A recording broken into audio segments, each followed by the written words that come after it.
On this episode of On the Set, continuing with 007 month, I'm checking out Never Say Never Again. This one takes a break from Roger Moore to bring back Sean Connery for one more mission. Honestly, this one was released the same year as Octopussy, but was produced by Warner Brothers instead of United Artists, the company who usually puts out the Bond films.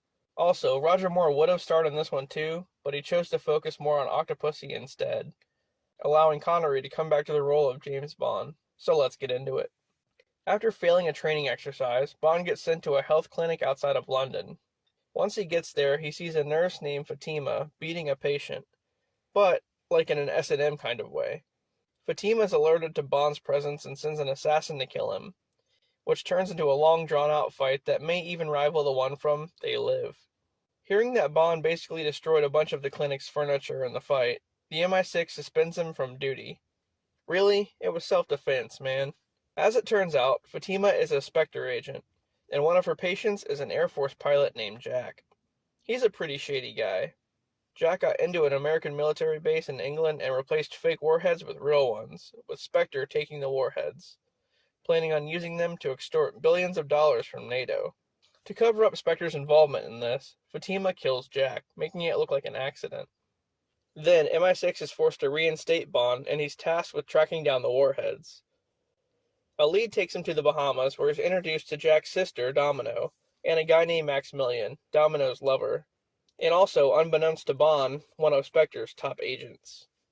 A bit later, Bond learns that Maximilian is hosting a charity event at a casino, and he goes over there.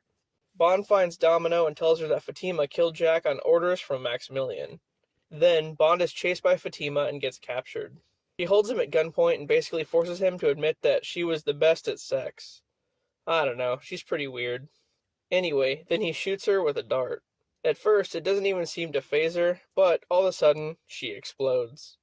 After that, Bond and his CIA contact, Leader, board Maximilian's yacht in search of the warheads. Bond finds Domino on board and he kisses her. This pisses Maximilian off and he takes him to his base in North Africa. As punishment for betraying him, Maximilian sends Domino to a group of Arab guys. Then, Bond escapes and rescues her. One of the warheads gets found and defused, so Bond goes after Maximilian, who's hiding out in an underground facility in Ethiopia. As the CIA show up and fight Maximilian's henchmen, Bond fights Maximilian. He tries to shoot Bond with a spear gun, but Domino shoots him instead, avenging her brother. Bond then finds and disarms the second warhead. Afterward, Bond retires from MI6 and goes back to the Bahamas with Domino, probably to do what he does best. The end. Well, for his return, Sean Connery did pretty good in this one. And how about Kim Basinger? Wow. Anyway, as I said, this one was made by a different company than the other Bond films, so technically it's not canon, I guess. Also, it's been said that it's literally just a remake of Thunderball. Remember that one Bond film that Connery made back in 1965?